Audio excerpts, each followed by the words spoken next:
नमस्कार, आपका बहुत बहुत स्वागत है। मैं हूं रूपा बुद्धि राजा। मैं tarot card reader, vastu expert and numerologist हूँ। नव वर्ष की हार्दिक शुभकामनाएं आप सभी को। 2024 आपके जीवन में बहुत सारी खुशियां लेकर आए। बात करते हैं नए साल की, 2024 की, और राशि की बात करेंगे हम कन्या। कन्या राशि वालों के लिए कैसा रहेगा 2024, सारी जानकारी आपको दूंगी और अंत में आपको बताऊंगी उपाय।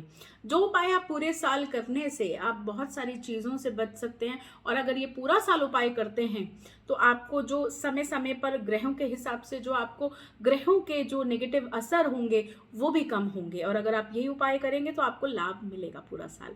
तो चलिए जानते हैं। जो साल की शुरुआत हो रही है कन्या राशि वालों, केतु आपके केंद्र में रहेंगे और फोर्थ हाउस में आपके सूर्य और मंगल रहेंगे। और थर्ड हाउस की बात करें तो बुध और शुक्र रहेंगे। अगर हम केतु की बात करें जो आपके पहले स्थान पर रहेंगे, केतु की वजह से आपको थोड़ी सी परेशानी हो सकती है, मानसिक चिंताएं बढ़ सकती हैं, कहीं ना कहीं सोच विचार बहुत अधिक रहेगा, चीजें बहुत बढ़ती हुई नजर आएंगी, बहुत ज्यादा टेंशन आप फील करेंगे, जीवन साथी के साथ मन मुटाव झगड़े ऐसी स्थिति हो सकती है। जो लोग वाइफ से अलग रहते हैं, वाइफ के साथ नहीं रहते, या कहीं दूर दराज से का रिश्ता है, उसमें भी प्रॉब्लम आ सकती है। अकेले बैठने का मन करेगा, बहुत ज्यादा लोगों के बीच में नहीं जाएंगे। आपका मन करेगा कि मैं बहुत सारे लोगों के बीच में ना रहूं, बहुत सारे लोगों से कांटेक्ट ना करूं। तो फोन कॉल्स एंड इन इन चीजों की तरफ थोड़ा सा आपका रुझान कम हो जाएगा। अकेली तरफ, अकेली सोच, अपनी ही मानसिक चिंताएं बहुत ज्यादा बढ़ेंगी। इसीलिए मैंने कहा आपको मानसिक तनाव का पूरा ध्यान रखना है इस बीच।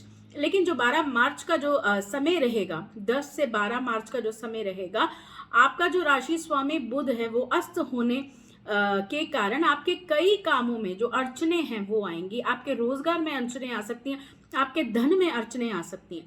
9 अप्रैल और 9 मई तक जब बुध नीच राशि में वक्रीय रहेंगे तो कहीं ना कहीं ऐसा दिखाई दे रहा है स्वास्थ्य भी ठीक नहीं रहेगा। स्वास्थ्य को लेकर भी बड़ी सारी चिंताएं रहेंगी, हॉस्पिटलाइज भी हो सकते हैं। कोई बीपी, डायबिटीज, इस तरीके की कोई मेजर बीमारी आपको चल रही है तो खासा ध्यान रखने की जरूरत है, क्योंकि ये बीमारी आपको थोड़ा सा कष्ट पहुंचा सकती है।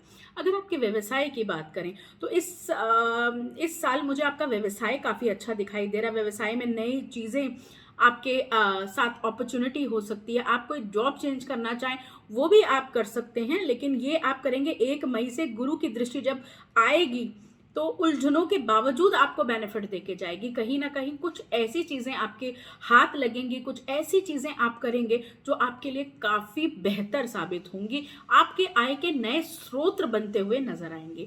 अगर हम आपके पर्सनल रिलेशनशिप की बात करें तो मुझे ऐसा दिखाई दे रहा है कि कुछ लोगों का जो रिलेशनशिप चला आ रहा है तो उसमें कुछ गलत फहमियां आ सकती हैं। उसमें कुछ चीजें ऐसी होंगी कि आप बहुत सारी चीजों को लेकर, छोटी छोटी चीजों को लेकर रिएक्ट करने लग जाएंगे, बहुत सारी चीजों में उलझन या इस तरीके की चीजें आएंगी। लेकिन ये 9 जून के बाद से चीजें काफी आपकी फेवर में होंगी और चीजें धीरे धीरे आपके पक्ष में होती हुई नजर आएंगी और झगड़े कलेश कम होंगे। अगर बात करूं इस साल आप कोई यात्रा की, अगर मैं बात करूं तो इस साल आप यात्राएं करेंगे। खास तौर पर अगर दूर दराज की यात्रा के लिए आप वेट कर रहे थे, आपको अपॉर्चुनिटी कब मिलेगी या जाना आपके लिए सही रहेगा या नहीं रहेगा, तो वो भी बहुत बेहतर रहने वाला है। खासकर जो स्टूडेंट बाहर जाना चाहते हैं उनके लिए काफी अच्छा रहेगा और यात्राओं से ही आपको ज्यादा लाभ मिलेगा। तो बच्चे जो पढ़ रहे हैं वो भी अगर बाहर जाना चाहते हैं और वेट कर रहे हैं कि हमें चांस मिलेगा नहीं मिलेगा, एडमिशन मिलेगा कि नहीं मिलेगा, तो वो भी हो जाएगा। इस साल आपके लिए बाहर की यात्राएं और बाहर की चीजें काफी बेहतर रहेंगी। जिनका एक्सपोर्ट इंपोर्ट का काम है उनके लिए भी कुछ चीजें बाहर से पैसा आता हुआ मुझे नजर आता है। इसके बाद जो 29 अक्टूबर तक का जो समय रहेगा वो आपको पूर्ण मनवांछित रिजल्ट देने वाला रहेगा।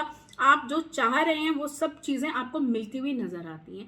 इस साल कोई नया वाहन आप खरीद सकते हैं, कोई नई चीज से कहते हैं ना, फोन खरीद सकते हैं, कुछ महंगी चीज ऐसी जो आप बड़े टाइम से सोच रहे थे तो ये साल आप ला सकते हैं।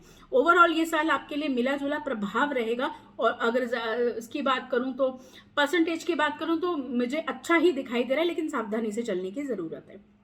अब बात करते हैं ये साल आपको उपाय कौन से करने चाहिए कन्या राशि वालों। ये साल मुझे ऐसा दिखाई दे रहा है आपको भगवान गणेश की पूजा करनी चाहिए। बुधवार के दिन 2 लड्डू, आपको बूंदी के लड्डू भगवान गणेश को अर्पित करने हैं। और ऐसा आप नियमित पूरा साल अगर करते हैं तो आपको बहुत फायदा मिलता है।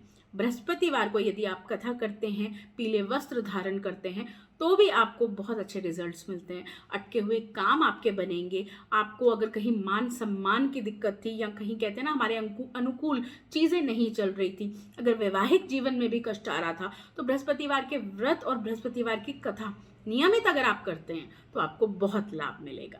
तो ये रहा कन्या राशि वालों आपके लिए 2024। मेरी तरफ से आपको ढेर सारी शुभकामनाएं। आपके लिए ये नव वर्ष बहुत अच्छी और बहुत अच्छी अपॉर्चुनिटीज लेकर आए। मेरी तरफ से ढेरों शुभकामनाएं। स्वस्थ रहिए, मस्त रहिए और खुश रहिए। शेयर कीजिए एंड कमेंट्स में जय माता दी जरूर लिखिए। धन्यवाद।